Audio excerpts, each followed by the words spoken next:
Friends I am sorry, मेरा connection बीच में ये हो गया था, इट वाज डिसकनेक्टेड। तो मैं दोबारा से, क्योंकि मैंने क्वेश्चंस लेने स्टार्ट किए थे, तो ब्रीफली 15-20 मिनट का सेशन मैं लेना चाहूँगी, क्योंकि there was some internet issue at my end. So I apologize, now I am starting again. It will be only for taking the questions, okay. तो पहला जो क्वेश्चन था वो यही था जो मैंने आंसर किया कि how to prepare civil service examination in the final year of graduation, वो मैंने बता दी। नेक्स्ट जो क्वेश्चन है कि ऑप्शनल कैसे चूज करें। तो फ्रेंड्स, ऑप्शनल आप सेम भी रख सकते हैं जो आपका ग्रेजुएशन में टॉपिक है, या आप अलग भी कर सकते हैं जो आपका ग्रेजुएशन में टॉपिक नहीं है। अगर आप उसमें कंफर्टेबल, आपका ग्रेजुएशन में जो टॉपिक है, अगर आप उससे कंफर्टेबल नहीं है, तो you can look at the other topics which you can take. और जो आपका प्रीवियस 3 इयर्स के जो क्वेश्चन पेपर्स होंगे उसको देखते हुए आप एक बार चूज कीजिए। And it is also important that you should be able to have basic understanding। तो आप अगर नया ही सब्जेक्ट कोई ले रहे हैं तो आपको थोड़ी सी मेहनत ज़्यादा करनी पड़ेगी, कि उसमें आपको बेसिक से स्टार्ट करना पड़ेगा, राइट। तो उसको आप लीजिए। And also give importance to the previous 3 years question paper. Previous 3 सालों के जो क्वेश्चन पेपर्स हैं उनको देखिए, उनको देख के आपको आइडिया लगेगा कि किस तरीके के क्वेश्चंस पूछे जा रहे हैं। And then once you decide, you do not have apprehension. एक बार जब डिसाइड कर लिया कि हमने ये सब्जेक्ट लेना है, जैसे मेरे सब्जेक्ट थे commerce and public administration. Commerce मेरा ऑप्शनल 1 था, पब्लिक एडमिनिस्ट्रेशन मेरे लिए बिल्कुल नया सब्जेक्ट था, लेकिन और मुझे इनिशियली दिक्कत भी आई। पर जब मैंने तैयारी शुरू करी, तो क्योंकि कोई ऑप्शन नहीं थी कि ऑप्शनल बार बार चेंज करो, तो then I try to give my 100%। जो भी मटेरियल अवेलेबल था उसको देख के मैंने तैयारी शुरू करी। और पबैड जो पब्लिक एडमिनिस्ट्रेशन है, वो सब्जेक्ट बाद में भी after you clear civil services भी आपको हेल्प करता है, क्योंकि एक तरीके का उसमें आपको अंडरस्टैंडिंग मिलता है कि एडमिनिस्ट्रेशन के बेसिक प्रिंसिपल्स क्या हैं, what are the theories on which bureaucracy is working. And paper 2 जो है पब्लिक एडमिनिस्ट्रेशन का, it also deals with the practical aspects which is dealing with the relation between political, executive, judiciary, which is dealing with how you handle the situation if there is a law and order issue, if there is a communal disharmony। तो ये सब चीज़ें जो है, आपको जो optional लेना है आप उसको केयरफुली डिसाइड कीजिए। And once you are deciding that this is the optional which you want to take, you give your 100% on that. Next question था how to prepare notes, what to include. Friends, important चीज़ ये है कि जो भी आपका तरीका है नोट्स बनाने का, वो ऐसा होना चाहिए कि जब आप रिवीजन कर रहे हैं, you should have readily your material available. जैसे मैंने अपनी जो स्ट्रैटेजी शेयर की थी, उसमें मैं ये करती थी कि जो बुक है या जो मेरा स्टडी मटेरियल है, उसी पे मैं क्लब करती थी अपने खुद के नोट्स। उसी पे मेरे हैंड रिटन जो नोट्स थे in form of small chits, I use to staple, so that जब मैं फाइनल रिवीजन कर रही हूँ तो मैं उसी को देख रही हूँ, मुझे पूरी बुक पढ़ने की जरूरत नहीं पड़ रही। और ऐसा भी होता है कि आपको अगर कंप्लीट, अगर आप नोट्स नहीं बना पा रहे हो, तो एटलीस्ट इंपॉर्टेंट टॉपिक्स के तो आपके पास नोट्स होने ही चाहिए, क्योंकि ये जो नोट्स हैं ये ही आपको एग्जाम में हेल्प करेंगे। आप पूरा पूरा सिलेबस बार बार नहीं पढ़ सकते। So it is very important that you have your notes in the form in which you are comfortable. Some people have the habit of underlining in the book और उसी पे लिखते हैं। अगर आपको वो करना है तो वो कीजिए। या कुछ लोगों की, कुछ एस्पिरेंट्स की आदत है, मैंने देखा कि वो पूरे पूरे नोट्स बनाते हैं, पूरा पूरा लिखते हैं। अगर आपको वैसे करना है वैसे कीजिए, इवन तो it is time consuming I believe, but जिस भी तरीके में आप कंफर्टेबल हैं, आप वो मीडियम को अडॉप्ट करके उस पर नोट्स बनाइए। Next is can we give UPSC in graduation और पोस्ट ग्रेजुएशन। फ्रेंड्स, मैंने पहले ही बोला कि आपको ये तो बात क्लियर होनी चाहिए कि आपको एग्जाम कब से देना है। उसके लिए आपको एलिजिबिलिटी क्राइटेरिया पता होना चाहिए कि आपकी इस वक्त एज क्या है। ग्रेजुएशन तो मस्ट है। Before graduation, before you are a graduate, you can't appear for civil service examination, and there is also an age criteria which is I think 21 years of age. तो ये दोनों criteria meet करते हुए minimum age qualify होती है, और maximum number of attempts, maximum age limit, it depends on your category. तो उसके हिसाब से आप यूपीएससी की जो नोटिफिकेशन है, उस नोटिफिकेशन को देख के आप डिसाइड कीजिए आपको कब से देना है। And of course under graduates तो दे ही नहीं सकते हैं examination, this is very much clear. How to have a regular schedule for studying. Friends, it is very important कि जब आप सिविल्स की तैयारी शुरू कर रहे हो, there is no other option than not to stay focused. ऐसा नहीं है कि हमने आज पढ़ाई कर ली या हमने कल छोड़ दी, ऐसा नहीं हो सकता है। आप एक आध दिन का ब्रेक ले सकते हैं, but not a gap of से 3-4 days, a gap of 1 week और सो इन प्रिपरेशन, वो जब तक आपका कोई बहुत ही अर्जेंट इशू ना हो। क्योंकि इसमें ऐसा है कि आपका रोज का पेंडिंग होता जाएगा। आपका जो न्यूज़पेपर है वो रोज का इंपॉर्टेंट है, आपको मैगजीन है वो रोज पढ़नी है।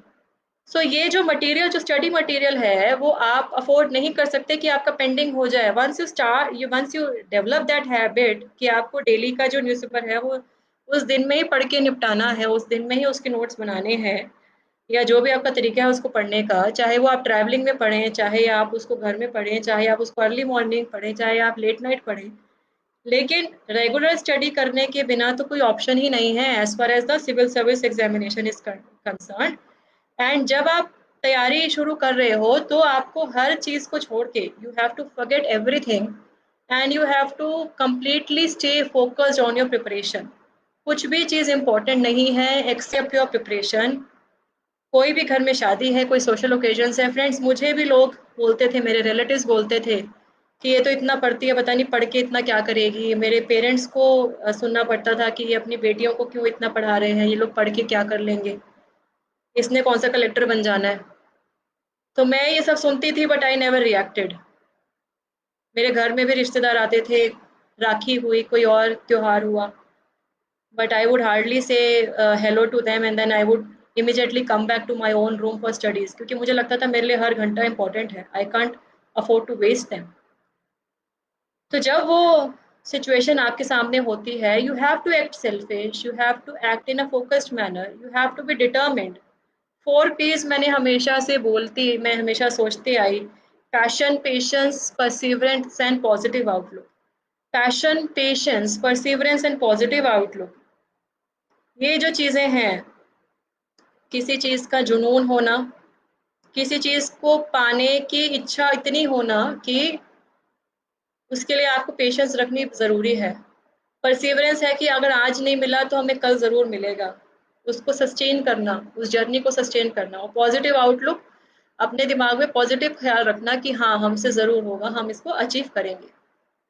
ये सब जो आपके माइंड में जब आएगा, जब आप ये कर पाओगे, आप डेफिनेटली ये एग्ज़ाम क्लियर कर सकते हो। देयर इज़ नथिंग, मतलब फ्रेंड्स मैं ये बात ज़रूर बोलती हूँ कि एग्ज़ामिनेशन बहुत टफ है, लेकिन हम में से ही तो लोग क्वालिफ़ाई कर रहे हैं। हर साल इंडिया में ही जो हैं, हमारे भारत में ही जो हैं, जो लोग गाँव में हैं, जो लोग शहरों में हैं, जो लोग टाउन्स में हैं, वही बच्चे तो क्वालिफ़ाई कर रहे हैं, कोई बाहर से तो नहीं आ रहे।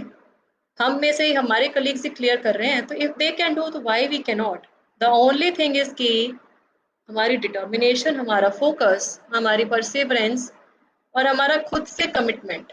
Your commitment to your own self is I think most important for this examination. तो जिसने भी मेरे से ये बात पूछी कि हम रेगुलर स्टडीज़ को कैसे कंटिन्यू करें, तो फ्रेंड्स ये जो कमिटमेंट है, ये कमिटमेंट आपकी खुद की है, ये कमिटमेंट किसी और की नहीं है। और ये कमिटमेंट आप खुद को करेंगे कि हाँ हमें करना है, अपने लिए करना है, तो आप रोज़ खुद ही पढ़ेंगे, आपको किसी किसी को आपको बोलने की ज़रूरत ही नहीं पड़ेगी।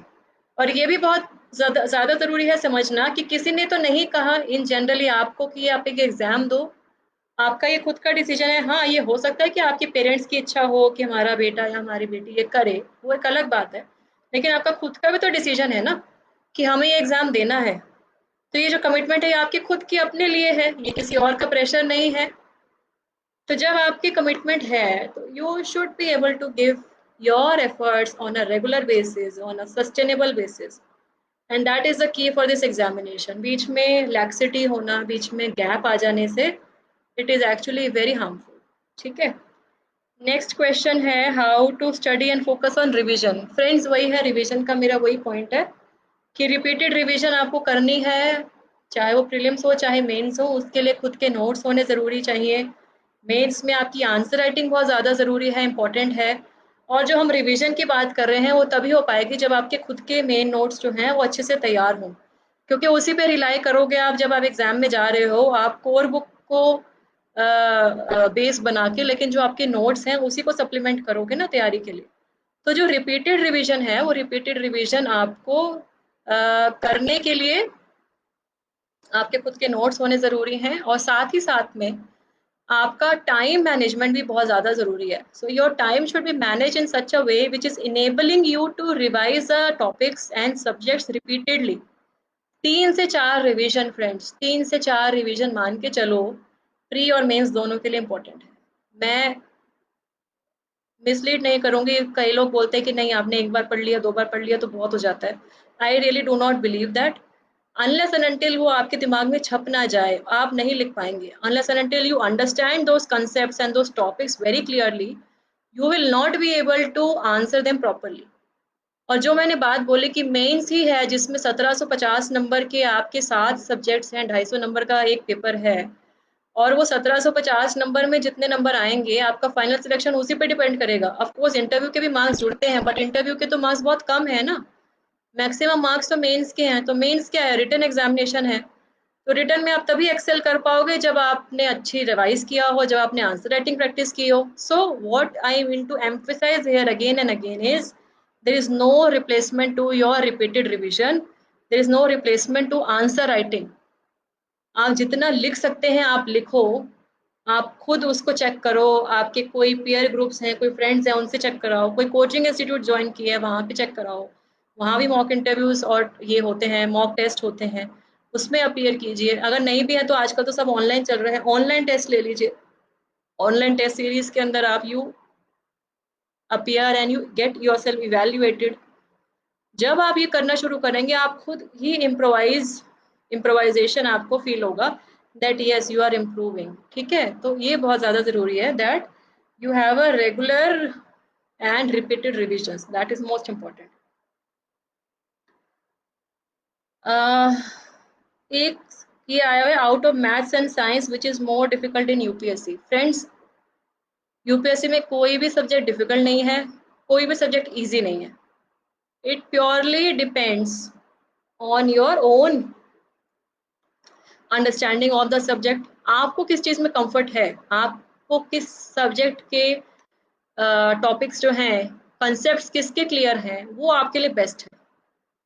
किसी दूसरे एक व्यक्ति के लिए कोई और अच्छा हो सकता है। मेरे लिए कॉमर्स अच्छा था, मेरे एक कलीग के लिए जो एलएलबी में थे उनके लिए उन्होंने लॉ ऑप्शनल लिया था, मेरे हस्बैंड ने लॉ ऑप्शनल लिया था but I took commerce and public administration. तो there is no set reply to this. What I mean to say is that कि हमें बहुत ज़्यादा ये नहीं देखना है कि किस में नंबर आ रहे हैं नहीं आ रहे हैं। जिस सब्जेक्ट में आप कंफर्टेबल हैं, जिस सब्जेक्ट में आप अपने आप को अच्छे से एक्सप्रेस कर पा रहे हैं, you should only take that subject. That is the most important thing which you should keep in mind. Okay, हर सब्जेक्ट में नंबर आते हैं और अगर आप कुछ नहीं लिखोगे तो नंबर आएंगे ही नहीं।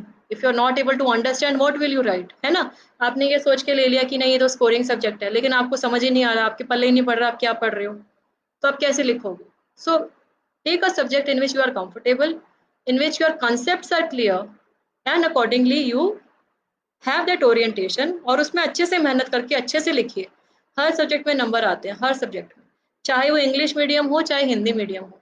यहाँ पे किसी ने एक सवाल ये पूछा था कि आपकी which is the mistake which you committed, हाँ, which is one of your mistake that you don't want young aspirants to repeat. Okay, so friends, एक मिस्टेक मेरी ये थी, या मिस्टेक नहीं बोलूँगी, एक मेरी कमी रह गई थी फर्स्ट अटेम्प्ट में। फर्स्ट अटेम्प्ट जब मैंने दिया था, मेंस का एग्ज़ाम दिया था, तो मैं उसमें क्या हुआ कि मैं पढ़ती रह गई और मैं उसमें आंसर राइटिंग की प्रैक्टिस बहुत लेट शुरू करी। So I started my answer writing practice very late when I was appearing for my first attempt. उसमें एक रीज़न ये भी हो सकता है कि क्योंकि मैंने जैसे बताया कि कॉमर्स बैकग्राउंड था मेरा, तो मैं थोड़ी अनकंफर्टेबल थी जनरल स्टडीज़ के सब्जेक्ट के अंदर। तो मुझे बहुत टाइम लगा उसको रिकलेक्ट करने में, हिस्ट्री को, ज्योग्राफी को, पॉलिटी को पढ़ने में, इंटरनेशनल रिलेशंस को पढ़ने में बहुत टाइम लगा।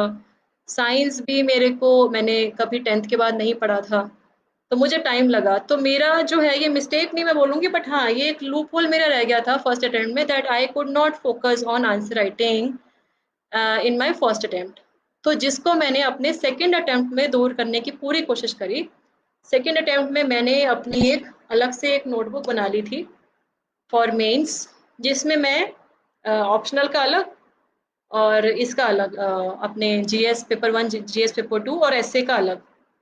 मैंने नोटबुक्स अलग-अलग बना ली थी और उसमें I used to repeatedly practice answer writing. उस टाइम का पैटर्न ऑफ कोर्स मैं बात कर रही हूँ 2006-7 की। 2007 का मेरा जिस अटेम्प्ट में मैंने क्लियर किया और आज है 2021, सो नेक्स्ट जो अब आएगा मेंस, तो उसमें बहुत सारे सालों का डिफरेंस है। सो लगभग 13-14 साल हो जाएँगे। तो इतना डिफरेंस है, लेकिन फिर भी की तो वही है कि आपको लिखना है जो आपको पता है और आप कितना इफेक्टिवली लिख पाओगे उसी पे डिपेंड करता है आपको कितने मार्क्स मिलेंगे। So this is one thing which I think I missed out in my first attempt and I improvised in my second attempt, इसलिए मेरा सिलेक्शन अच्छा अच्छे रैंक से हुआ। I got good marks in my written examination, mains में मेरे बहुत अच्छे आए। जीएस में I think very good marks, I got 400 plus at that time. और जो कि ईज़ी नहीं था मेरे से, मतलब मेरा फर्स्ट अटेम्प्ट में बहुत कम स्कोर था जीएस में और एकदम से मैंने इसको जो इम्प्रूव किया आई थिंक मेरे आंसर राइटिंग की वजह से ही मैं इम्प्रूव कर पाई।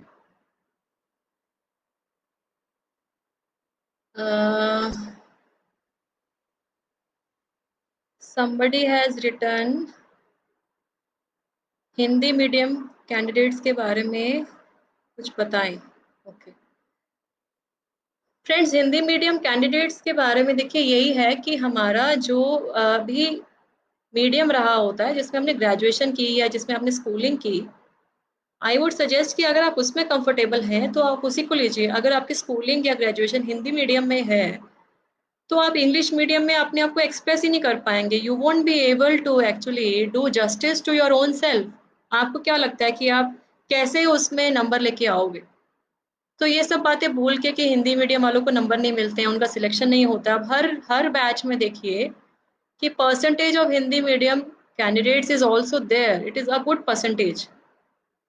तो जिसमें भी आपका बेस अच्छा बना हुआ है आप वही मीडियम लीजिए, Hindi medium, English medium, that actually does not matter. And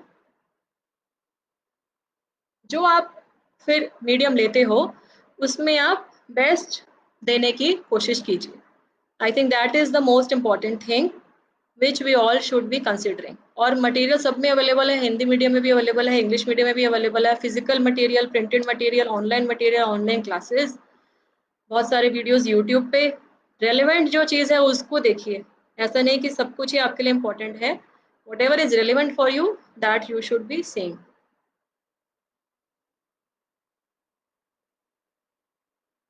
friends, I think repeated से क्वेश्चन है कि कौन सा सब्जेक्ट लें, which is the best subject for my civil services preparation.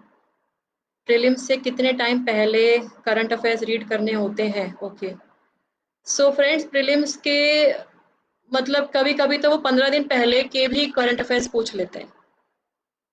Sometimes they even ask you कि 15-20 दिन पहले वाले भी जो करंट अफेयर्स होंगे ना, क्योंकि जब पेपर प्रिंट होने जाता है, जब पेपर सेट होता है, उस टाइम तक जो भी रेलिवेंट रहेगा, तो 15-20 दिन मैक्सिमम वन मंथ से पहले तक तो आपको पता ही होना चाहिए। सो माई एडवाइज इज कि 15 डेज पहले तक वाले थोड़े से आपको आइडिया होना चाहिए। ये नहीं है कि आप डिटेल में मतलब बहुत ज़्यादा पढ़ रहे हो, but you should have an idea कि चल क्या रहा है। सो दैट, क्योंकि उसमें तो ऑप्शंस आती है ना हमारे पास, प्रीलिम्स में तो वी हैव ऑप्शंस। तो आप एलिमिनेशन की स्ट्रैटेजी से ही सब चीज़ें, ऐसा भी होता है देखिए फ्रेंड्स, प्रीलिम्स में ये भी ज़रूरी नहीं है कि आपको हर चीज़ का आंसर पता हो। कई बार आपके क्वेश्चंस जो अटेम्प्ट करते हो वो आप एलिमिनेशन स्ट्रैटेजी से अटेम्प्ट करते हो कि भाई हाँ ये तो नहीं हो सकता। तो अगर आपको थोड़ा भी आइडिया होगा ना उस टॉपिक के बारे में, तो you will be able to have that elimination strategy in your mind और आप उससे ये कर दोगे, उससे अटेम्प्ट करोगे। Okay, I think the last question I will take, because ये 19 मिनट्स इसके भी हो गए क्वेश्चन आंसर्स के। किसी ने ये पूछा है कि what is the importance of college. Friends, college से, स्कूल से बहुत ज़्यादा फर्क नहीं पड़ता। डिस्टेंस लर्निंग वाले कैंडिडेट्स भी इस एग्ज़ाम में टॉप करते हैं, रूरल बैकग्राउंड वाले कैंडिडेट्स भी इस एग्ज़ाम में टॉप करते हैं। इम्पॉर्टेंट ये नहीं है कि आपने कहाँ से पढ़ाई करी, इम्पॉर्टेंट ये है कि आप इस एग्ज़ाम में कैसे तैयारी कर रहे हो, इस एग्ज़ाम में कैसे जस्टिस कर रहे हो। ये बात हमेशा ध्यान में रखिए कि हमें किसी भी सब्जेक्ट में, यूपीएससी में जब आप पढ़ाई कर रहे हो, किसी भी टॉपिक में, किसी भी सब्जेक्ट में पीएचडी नहीं करनी है। You do not have to actually do a PhD or a research. You do not have to become a research scholar. अगर आप वो टेंडेंसी अगर आप बिल्ड कर रहे हो तो प्लीज बी केयरफुल। हमें मार्क्स लेके आने हैं। मार्क्स कैसे लेके आना है, हमें अप्रोप्रिएटली अपना टाइम डिवोट करना है, हमें अप्रोप्रिएट पढ़ना है। ये नहीं कि आप पढ़े जा रहे हो, एंडलेस पढ़े जा रहे हो, जो जरूरत भी नहीं है वो भी आप पढ़ रहे हो। Please avoid and be cautious about that. और ये ही इम्पोर्टेंट है कि आप जो पढ़ रहे हो वो आप कैसे रिप्रोड्यूस कर रहे हो। तो आपका कॉलेज, आपका स्कूल बहुत ज़्यादा मैटर नहीं करता। मैटर क्या करता है कि you do justice to your own study, you do justice to the time which you are giving and the energy, the resources which you are investing, right. तो फ्रेंड्स, मैं अब और क्वेश्चंस नहीं लूँगी। बहुत सारे क्वेश्चंस आए about the subjects, about optionals, about कब से तैयारी शुरू करें, बुक्स के बारे में। कुछ मैंने आज कोशिश करी है देने की रिप्लाई। सब चीज़ें मैं नहीं कर पाऊँगी। कुछ मैं बीच में I try to write some answers on my blog also. मैंने ब्लॉग्स भी बनाए हैं, ब्लॉग के अंदर मैं लिख रही हूँ। और मेरा यूट्यूब चैनल भी है जिसमें ये वाला वीडियो भी बाद में अपलोड हो जाएगा। तो you can also watch those videos if you want to get some further information. And में मैं यही बोलना चाहूँगी आप सबको कि have believe in your own self. आपने जो भी लाइफ में करना है, आपके माइंड में क्लियर होना चाहिए। यूथ जो है हमारा, उसमें बहुत पोटेंशियल है। Youth of our country has immense potential, it has immense energy, it has immense talent. कोविड-19 पेंडेमिक में ही हमने देखा दैट यंग इंडियंस ने कितनी सारी इनोवेशंस करी हैं, कितने सारी नई नई चीज़ें इजाद की, कैसे उन्होंने सिविल सोसाइटी ऑर्गेनाइजेशंस का पार्ट बनते हुए इंडिविजुअली उन्होंने कैसे एक दूसरे की मदद करी, सहायता करी। तो इस स्पिरिट को आगे रखिए and wherever you are, whatever capacity you are there, try and do something for the nation and society. India is the youngest country in the world. Demographically, we are blessed to have this dynamic working population below the age of 45 years of age, which is highest in the world. तो आप जहाँ भी रहे अपने देश के लिए, अपने समाज के लिए काम कीजिए। यही मेरी आपसे अनुरोध है, यही आपसे सबसे मेरी प्रार्थना है। एंड इन द एंड एक जो प्रोज है जो आप सबने आई एम श्योर सुना होगा, उससे मैं ये सेशन एंड करूँगी कि कौन कहता है कि आसमान में सुराख नहीं हो सकता। फ्रेंड्स, कौन कहता है कि आसमान में सुराख नहीं हो सकता? एक पत्थर तो तबीयत से उछालो यारो, एक पत्थर तो तबीयत से उछालो यारो। Keep telling your own self that I can and I will. Keep telling to your self that I can and I will. Give your best and realize your dreams. Be what you want to become in your life. When you are giving your 100%, जो एक the alchemist में एक जो pros है Paul कोलो ने जो लिखा कि when you aspire something genuinely from your heart, the whole universe conspires and it helps you to achieve that goal. तो पूरी कायनात आपको, आप जो शिद्दत से चाहते हैं उसको मिलाने में मदद करती है।